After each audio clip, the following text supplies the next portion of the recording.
Hi ನಮಸ್ತೆ ಎಲ್ಲರಿಗೂ welcome to Nisha cooking channel. Please ಯಾರು ಹೊಸಬರು ನನ್ನ ಚಾನಲ್ ನೋಡ್ತಿದ್ದೀರಾ ಹಾಗೆ ನನ್ನ ಚಾನಲ್ಗೆ ಸಬ್ಸ್ಕ್ರೈಬ್ ಮಾಡ್ಕೊಳ್ಳಿ, ಹಾಗೆ ಸಪೋರ್ಟ್ ಮಾಡಿ. ಮುಂದಿನ ವಿಡಿಯೋದಲ್ಲಿ ನಂದು ಸಿಂಪಲ್ ಆಗಿ ರೆಸಿಪಿಯನ್ನು ಮಾಡೋದು ನಿಮಗೆ ಹೇಳಿಕೊಡ್ತೇನೆ. ಹಾಗೆ ತುಂಬ ಚೆನ್ನಾಗಿದೆ. ಇದು ಟೊಮೊಟೊ ಬಾತ್ ಮಾಡೋಣ ಇವತ್ತು. ತುಂಬ ಚೆನ್ನಾಗಿತ್ತು. ನಾನು ಫಸ್ಟ್ ಟೈಮ್ಸ್ ಮಾಡಿದ್ದು. ತುಂಬ ಚೆನ್ನಾಗಿ ಬಂದಿದೆ. ಇದಕ್ಕೆ ಹಳದಿ ಮೇನ್ ಇಂಪಾರ್ಟೆಂಟ್ ಯಾವಾಗಲೂ. ಆಮೇಲೆ ತುಂಬ ರುಚಿಯಾಗಿರ್ತದೆ, ತುಂಬ ಹೆಲ್ತಿ ಆಗಿರ್ತದೆ. ಒಂದು ಸಲ ತಿಂದರೆ ಇನ್ನೊಂದು ಸಲ ಬೇಕು ಅನಿಸುವ ಇದು ಟೊಮೊಟೊ ಬಾತು. ನಾನು 1 ಗ್ಲಾಸ್ ತೊಗೊಂಡಿದ್ದೀನಿ. ನೀವು ಕೂಡ ನಾನು ಹೇಳಿದಷ್ಟೇ ತೊಗೊಳ್ಳಿ ಯಾವಾಗಲೂ.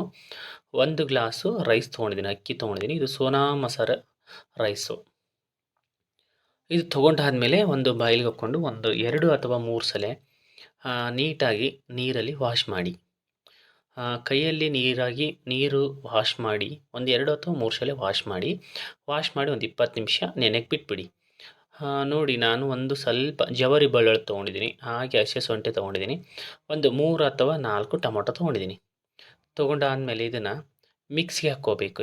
ಮಿಕ್ಸಿಗೆ ಹಾಕ್ಕೊಂಬಿಡೋಣ, ಗ್ರೈಂಡರ್ಗೆ ಹಾಕ್ಕೊಂಡು ಸೈಡಿಗೆ ತೆಗೆದಿಟ್ಬಿಡೋಣ. ನೋಡಿ ನಾನು ಇದು 3 ಐಟಮ್ಸ್ ಹಾಕ್ಕೊಳ್ತಾ ಇದ್ದೀನಿ: ಬೆಳ್ಳುಳ್ಳಿ, ಹಸಿ ಶುಂಠಿ, ಆಮೇಲೆ ಟೊಮೊಟೊ. ಮಿಕ್ಸಿ ಹಾಕ್ಕೊಂಡ್ಮೇಲೆ ನೋಡಿ ಇಷ್ಟು ಹಾಕ್ಕೊಳ್ಳಿ ಸಾಕು.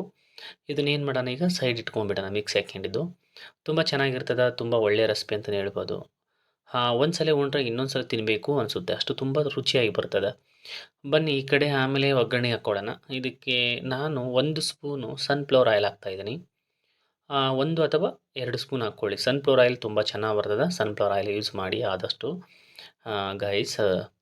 ಇದಾದಮೇಲೆ ನಾನು 1-2 ಏಲಕ್ಕಿ ಬುಡ್ಡಿ, ಆಮೇಲೆ 1-2 ಲವಂಗ, 1-2 ಮೆಣಸು ಇದು ಒಳಗಡೆ ನಾನು ಮಿಕ್ಸ್ ಮಾಡ್ತೇನೆ.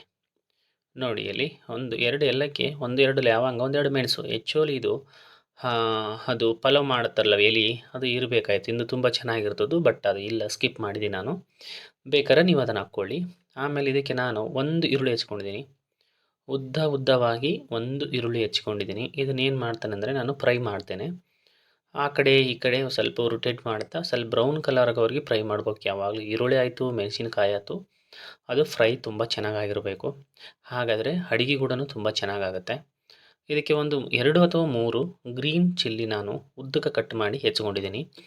ನೀವು ಕೂಡ ಇದೇ ಸೇಮ್ ಥರ ನಾನು ಹೇಗೆ ಅಳತೆ ತೊಗೊಂಡಿದ್ದೀನೋ ಹಾಗೆ ಮಾಡಿ, ತುಂಬ ಚೆನ್ನಾಗಿ ಬರ್ತದೆ ರೆಸಿಪಿ ಇದು. ನನಗೆ ನಿಜ ಅಂದ್ರೆ ತುಂಬ ಖುಷಿ ಆಯಿತು ಇವತ್ತು. ಆ್ಯಕ್ಚುಲಿ ನಾನು ಫಸ್ಟ್ ಟೈಮ್ಸ್ ಅಲ್ವಾ ಮಾಡಿದ್ದು ಟೊಮೊಟೊ ಬಾತು. ಎಲ್ಲರೂ ಹೇಳ್ತಾಯಿದ್ರು ಟೊಮೊಟೊ ಬಾತು ಊಟ ಮಾಡೀನಿ ಅಂತ. ಬಟ್ ನಾನು ಸಲ ಯಾಕೆ ಟ್ರೈ ಮಾಡು ಅಂತ ಟ್ರೈ ಮಾಡಿದೆ, ಬಟ್ ತುಂಬ ಚೆನ್ನಾಗಿ ಬಂದಿತ್ತು. ಇದಕ್ಕೆ ನಾನು 1 ಕಪ್ಪು ಹಸಿ ಬಟಾಣಿನ ಹಾಕ್ಕೊಳ್ತಾ ಇದ್ದೀನಿ.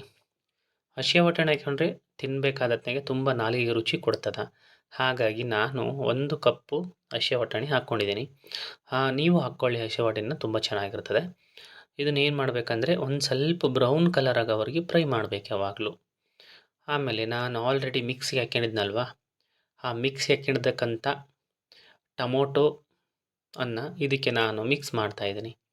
ಮಿಕ್ಸ್ ಮಾಡಿ ಸ್ವಲ್ಪ ಹಸಿ ಸ್ಮೆಲ್ ಹೋಗಬೇಕು ಅಲ್ಲಿವರೆಗೂ ಲೋ ಫ್ಲೇಮಲ್ಲಿಟ್ಟು ಫ್ರೈ ಮಾಡ್ಕೊಳ್ಳಿ ಯಾವಾಗಲೂ. ಫ್ರೈ ಆದಮೇಲೆ ನಾನು ಇದಕ್ಕೆ ಹಳ್ಳುಪ್ಪು ಹಾಕ್ತಾಯಿದ್ದೀನಿ.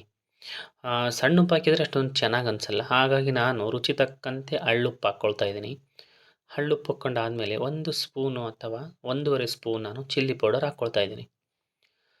ಆಮೇಲೆ ಅರ್ಧ ಸ್ಪೂನಷ್ಟು ಅರಿಶಿನ ಪುಡಿ, ಆಮೇಲೆ ಅರ್ಧ ಸ್ಪೂನಷ್ಟು ಧನಿಯಾ ಪುಡಿ, ಆಮೇಲೆ ಗರಂ ಮಸಾಲ 1/2 ಸ್ಪೂನ್ ಹಾಕ್ಕೊಂಡು ಇದು ಚೆನ್ನಾಗಿ ಫ್ರೈ ಮಾಡಬೇಕು.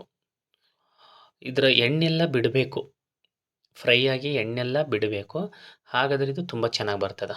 ನೋಡಿ ಎಷ್ಟು ನೀಟಾಗಿ ಆಗಿದೆ ಅಂತ ನೋಡಿ. ಇದೆಲ್ಲ ಅದು ಈರುಳ್ಳಿ ಎಲ್ಲದು ಕುದ್ದು ಎಣ್ಣೆ ಎಲ್ಲ ಬಿಡಬೇಕು, ತಳ ಎಲ್ಲ ಬಿಡಬೇಕು.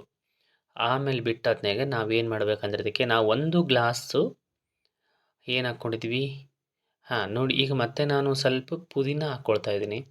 ಪುದೀನ ಆಮೇಲೆ ಕೊತ್ತಂಬರಿ ಕೂಡ ಆ್ಯಡ್ ಮಾಡ್ತೀನಿ. ಜವಾರಿ ಕೊತ್ತಂಬರಿ ತುಂಬ ಚೆನ್ನಾಗಿತ್ತು, ಕೊತ್ತಂಬರಿ ಮಾತ್ರ ಸ್ಮೆಲ್ ಸೂಪರ್. ಹಾಗೆ ನಾನು ಹೀಗೆ ಫ್ರೈ ಮಾಡ್ತಾಯಿದ್ದೀನಿ ನೋಡಿ.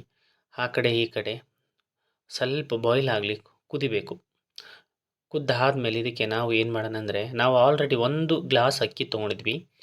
1 ಗ್ಲಾಸ್ ಅಕ್ಕಿಗೆ 2 ಗ್ಲಾಸು ಅಥವಾ 2.5 ಗ್ಲಾಸು ಅದೇ ಗ್ಲಾಸಲ್ಲಿ ನಾವು ನೀರು ಹಾಕಬೇಕು. ನೋಡಿ ನಾನು ಅದೇ ಗ್ಲಾಸಲ್ಲೇ ತೊಗೊಳ್ತಾ ಇದ್ದೀನಿ. 1 ಗ್ಲಾಸ್ ಹಾಕಿದೆ, ಆಮೇಲೆ ಇನ್ನೊಂದು ಗ್ಲಾಸ್ ಹಾಕ್ತಾಯಿದ್ದೀನಿ. ನೋಡಿ 1 ಅಥವಾ 2 ಗ್ಲಾಸ್ ಮಾತ್ರ ಪಕ್ಕ ಹಾಕಬೇಕು. 2 ಅಥವಾ 2.5 ಹಾಕ್ಕೊಳ್ಳಿ ನಡೀತದ. ಹಾಗಾದರೆ ರೈಸು ತುಂಬ ಚೆನ್ನಾಗಿ ಕರೆಕ್ಟ್ ಕವರ್ ಆಗುತ್ತೆ ಅಕ್ಕಿಗೆ, ನೀರಿಗೆ. ಹಾಗಾಗಿ ಅಳತೆ ಮೀನು ಇಂಪಾರ್ಟೆಂಟ್ ಯಾವಾಗಲೂ ಪಲಾವ್ ಮಾಡಬೇಕಾದಾಗೆ ಅದಕ್ಕೆಲ್ಲ. ಇದಾದಮೇಲೆ ಕುದ್ದಾದಮೇಲೆ ನೋಡಿ ನಾನು ಆಲ್ರೆಡಿ ಅಕ್ಕಿ ನೆನೆದಿದೆ. ಒಂದು 20 ನಿಮಿಷ ಆಗಿತ್ತು ನೆನೆಯಕ್ಕೆ ಬಿಟ್ಟಿದ್ದ ಅಕ್ಕಿನ. ಈ ಅಕ್ಕಿ ನೆನೆತಕ್ಕಂಥ ಅಕ್ಕಿನ ಇದು ಸ್ವಲ್ಪ ಕುದೀತಾ ಇರ್ತದೆ ನೋಡಿ, ಎಷ್ಟು ಚೆನ್ನಾಗಿ ಕುದ್ದಿದೆ ನೋಡಿ.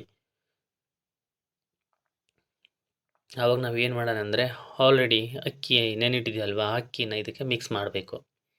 ಮಿಕ್ಸ್ ಮಾಡಿ ಒಂದು 5 ನಿಮಿಷ 6 ನಿಮಿಷ ಅದು ಕುದಿಯೋಕೆ ಬಿಡಿ. ಆಲ್ರೆಡಿ ಇಲ್ಲಿ ಅರ್ಧಕ್ಕರ್ಧ ನಾವು ಬಾಯ್ಲ್ ಮಾಡಿಬಿಟ್ಟಿರ್ತೀವಿ ಅಕ್ಕಿನ. ನೋಡಿ ಎಷ್ಟು ತುಂಬ ಚೆನ್ನಾಗಿದೆ, ಸ್ಮೆಲ್ ಮಾತ್ರ ಸೂಪರ್ ಬರ್ತಾ ಇದೆ. ಹಾಗಾಗಿ ನೀವು ನಿಮ್ಮ ಮನೇಲಿ ಒಂದು ಸಲ ಟ್ರೈ ಮಾಡಿ. ಟೊಮೊಟೊ ಬಾತು ಆಯಿತು, ಯಾವುದಾಯಿತು ರೈಸ್ ಮಾಡಬೇಕಾದಾಗೆ ಒಂದು ಅಳತೆ ಬೇಕು. ಹಾಗಾದರೆ ತುಂಬ ಚೆನ್ನಾಗಿ ಬರ್ತದೆ. ಯಾವುದಾಯಿತು ಮನಸ್ಸಿದ್ದರೆ ಮಾರ್ಗ. ಯಾವುದೇ ಒಂದು ನಾವು ಕೆಲಸ ಮಾಡಬೇಕಾದಾಗ ಅದ್ರ ಮೇಲೆ ಮನಸ್ಸಿರಬೇಕು. ಹಾಗಾದರೆ ತುಂಬ ಚೆನ್ನಾಗಿ ಬರ್ತದೆ. ನೋಡಿ ಒಂದು 5 ನಿಮಿಷ ಆಲ್ರೆಡಿ ಬೆಂದಿದೆ. ಇದಕ್ಕೆ ಏನು ಮಾಡೋಣ ಅಂದರೆ ನಾವು ಕುಕ್ಕರ್ ಲಾಕ್ ಮಾಡಿಬಿಡೋಣ. ಕುಕ್ಕರ್ ಲಾಕ್ ಮಾಡಿ ಒಂದು 2 ಅಥವಾ 3 ವಿಜಿಲ್ ಬಿಟ್ಬಿಡಿ ಸಾಕು. ನೋಡಿ ಓಪನ್ ಮಾಡಿ ನೋಡಿ ಎಷ್ಟು ಸಖತ್ತಾಗಿದೆ ಅಲ್ವಾ. ಆಮೇಲೆ ಗರಿ ಗರಿಯಾಗಿ ತುಂಬ ಚೆನ್ನಾಗಿ ಬರ್ತದೆ, ತುಂಬ ಟೇಸ್ಟಿ ಇರ್ತದೆ, ತುಂಬ ರುಚಿ ಇರ್ತದೆ. ಅದಕ್ಕಾಗಿ ನೀವೊಂದು ಸಲ ಟ್ರೈ ಮಾಡಿ ನನಗೆ ಕಮೆಂಟ್ಸ್ ಮಾಡಿ guys. Thank you so much ಎಲ್ಲರೂ ನನ್ನ ವಿಡಿಯೋ ನೋಡೋದಕ್ಕೆ. Love you all guys. Thank you so much. Love you.